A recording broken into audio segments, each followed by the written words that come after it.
Good morning, YouTube.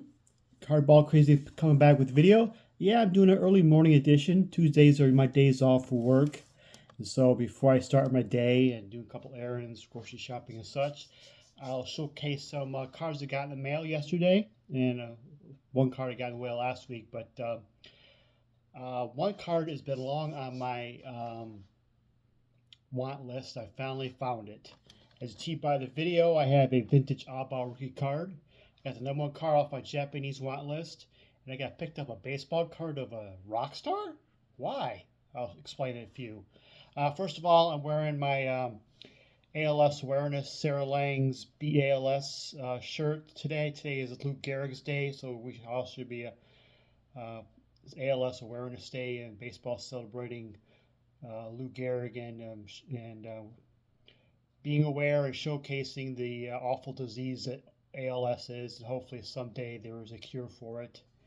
And if you don't know, Sarah Langs is a baseball statistician, and she has come down with ALS, and she is beloved in baseball circles.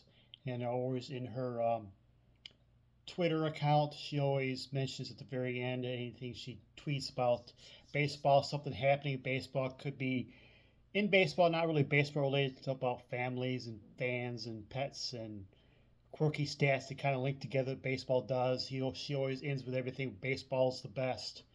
And Rob Freeman of the Pitching Ninja made these shirts to help out ALS research and awareness and such. And so I had to buy one. This is what this shirt means, and to all the hopefully ALS will be a thing of the past some point. But today is Lou Gehrig Day, and had to wear that. Before I showcase the three cards I mentioned, I'll add one more. I dug this thing out of the commons bin. I think I'm actually going to add him to my collection because this guy just rakes year after year, and he hit like 3 more hits against my Tigers last night, and dude just hits. And it's a Yandy Diaz rookie card. It's a very unique photo from a Stanley Club rookie card. When I was with the Indians, you don't see a photo like this much anymore with a basket of balls. It's like he's about ready to start batting practice, the cage. And so Yandy Diaz of the Tampa Bay Rays, dude just flats out hits every time. Great approach. Probably the most underrated players out there in baseball. Okay, first of all, the vintage Oddball rookie cards. A couple weeks ago, baseball game, Hall of Fame military classic game held in Cooperstown. Ex-players who had military ties and such was doing a game, and one of the players being honored there was Al Bumbry.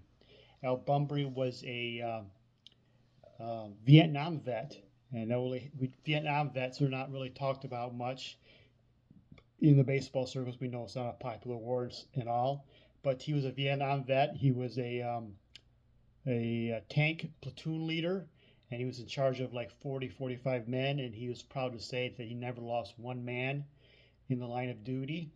And so he came back home after the war, was given a Bronze Star, and that's when he started his baseball career.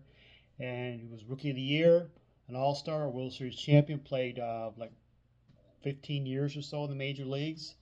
And I said, I don't really have an Al Bumbry card in my collection, or rookie card. His rookie card is 73 Topps multiplayer cards, which I have a disliking for. So I found out he has a regional rookie card, so I picked that up, and I never had a card from this collection before. It was 1973 Johnny Pro's pop-up card of Al Bumbry. It's the Orioles issue set. They did one with the Colts and the Phillies the following year. And this Orioles has Jim Palmer and Bobby Grich and Earl Weaver and Brooks Robinson the sets, and Al Bumbry rookie year card. And these are, you can see, rather oversized. And I'm not sure too much what Johnny Pro's is or how it's distributed, but I have an Al Bumbry, a Bronze Star, a war veteran in my collection. I think I should have him in my collection because of that. So there's my Al Bumbry vintage Oddball rookie card. Yes, I call them rookie cards. Next up is number one on my all-time Japanese want list. Been wanting a card of this guy, not specifically a card, but a card of this player in Japan. Been wanting a card of him for many years now. Like I say, decades, I think.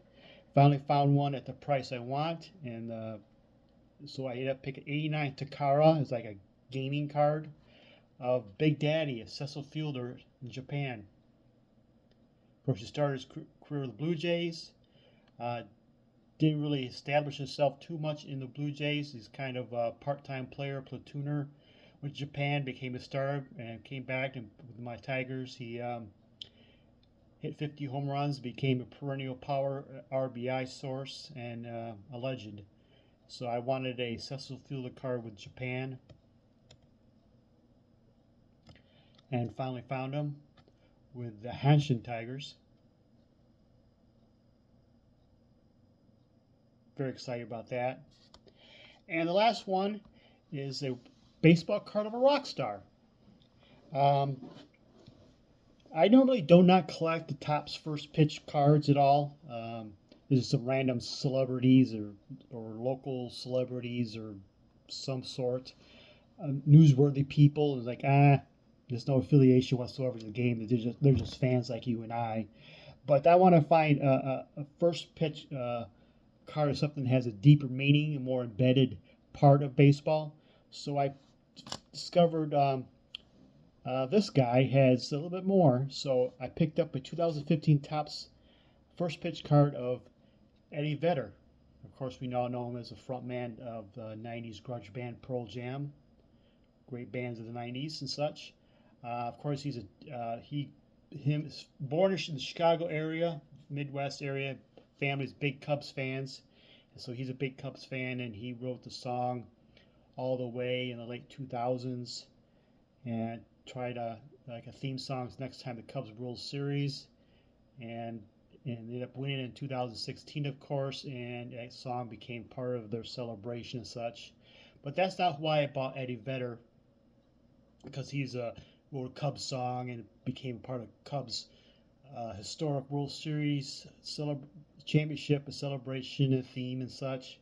There's a little bit more deeper meaning in the Eddie Vedder and baseball connection. A couple weekends ago, I love how baseball is doing this.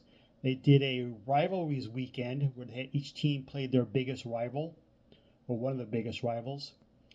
And if you're not familiar, the kind of fabricated rivals, not exactly the Cubs Cardinals or the Yankees Red Sox and such like that. But even the Tigers have, I'm glad they're playing the Blue Jays, because back in the 80s, if you're a Tigers fan, the 80s, Blue Jays was a huge rival, and there has an epic matchups. I'm glad the Tigers, baseball decided Tigers to be the Blue Jays. But one of the more modern rivals is that of the Padres and the Mariners. And they called it the Vedder Cup, named after Eddie Vedder.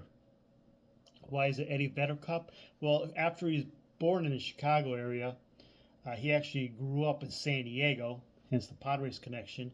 And of course, Pearl Jam is part of the grunge music Seattle product, and so he has Seattle ties. So the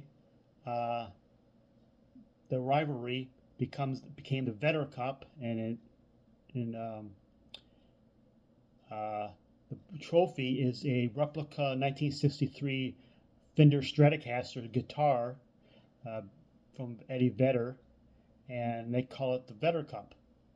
And part of the proceeds of the cup or something rather is part of a charity thing with a disease. I can't remember what it is. I'm sorry. But being called the Vedder Cup, I say, you know what? The adding that to part of the baseball rivalry, if that thing continues to grow, I think this would be a cool card in my collection, having the Eddie Vedder baseball card with his connections to Cubs, and having the Padres Mariners rivalry named after him. Part of his legacy, baseball legacy, is part of that there too. One little total final tidbit there is, you know, the MVP of the Vedder Cup is called, Pearl Jam fans? It's called The Better Man. I kind of chuckled when I read that. Anyways, that's all I have for you today. Thank you for watching, and y'all have a good day.